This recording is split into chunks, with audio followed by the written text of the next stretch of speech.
Just show up. Next habit जो आपके discipline को बढ़ाएगी वो है खुद को डेली कोई ना कोई काम करने के फोर्स करना, चाहे आपको कैसा भी फील हो रहा हो। आपको डेली काम पूरा करना चाहिए, तब भी जब आपको कुछ करने का मन ना हो। अगर आप अपने वेट कम करना चाहते हैं तो 1 मील चलिए। अगर आप वायोलिन बजाना सीखना चाहते हैं तो डेली 10 मिनट प्रैक्टिस कीजिए। अगर आप कोई बुक लिखना चाहते हैं तो डेली कुछ पेज जरूर लिखिए। अगर आप एक बेहतर जॉब की तलाश में हैं तो नए क्लाइंट्स बनाइए। आप क्या करते हैं या कितना करते हैं ये मैटर नहीं करता।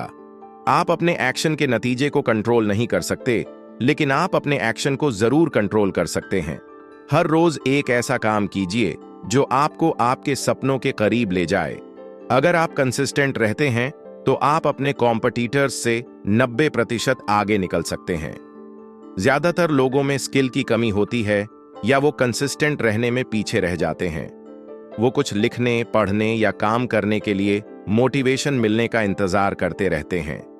वो वर्कआउट करने या हेल्दी फूड खाने के लिए बीमार होने का इंतजार करते हैं। यहां तक कि जब आपके पास हार मानने का कोई स्ट्रॉन्ग कारण हो तो भी हार मत मानिए।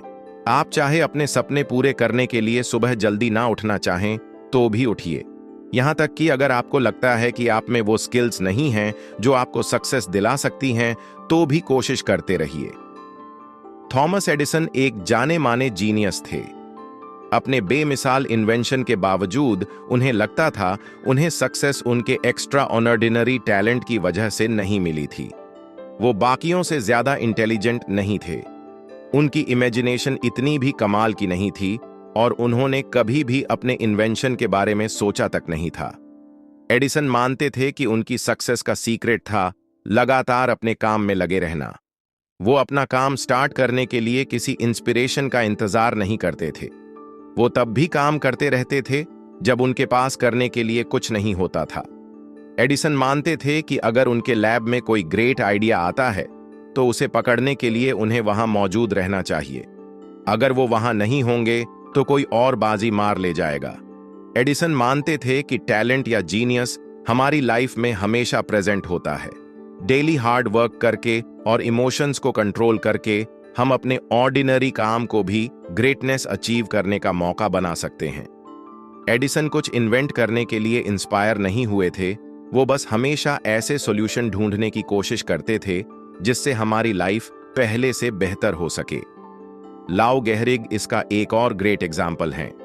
Gehring American professional baseball player थे जो यांकीज के लिए खेलते थे और अपने डिसिप्लिन के लिए खास जाने जाते थे। वो शायद ही कभी कोई प्रैक्टिस मिस करते थे।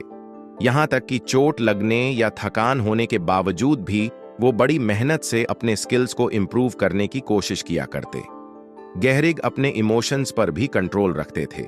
वो अपने डाउट्स और बोरियत को दूर कर लेते थे। कभी अगर उनका बसेबाल खेलने का मन नहीं होता था तो भी वो खेलते थे। गेहरिग को एक बार अपन पोजीशन बनाए रखने के लिए स्ट्रगल करना पड़ रहा था और तब उन्होंने यांकीज को छोड़ने के बारे में सोचा। उनके स्काउट ने उन्हें रुकने के लिए मनाया और जाने नहीं दिया और उन्हें समझाया कि एक नॉर्मल प्लेयर और एक ग्रेट प्लेयर के बीच क्या फर्क होता है। गेहरिग समझ गए थे कि उन्हें बस प्रैक्टिस करते रहना होगा। उन्होंने एक्सेप्ट कर लिया था कि वो अपने एक्शन के रिजल्ट को कंट्रोल नहीं कर सकते। हो सकता है कि वो खूब प्रैक्टिस करें और हफ्तों तक बॉल हिट भी ना कर पाएं तो भी कोई बात नहीं है।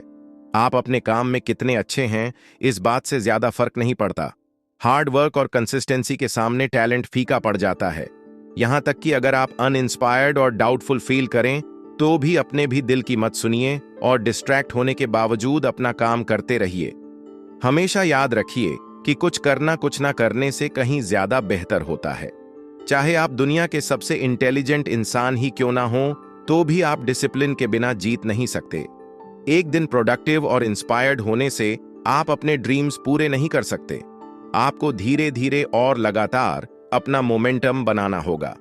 आप आज जो करेंगे उसका असर कल दिखेगा, इसलिए कंसिस्टेंट बने रहिए और अपने इमोशंस को अपने कंट्रोल में रखिए।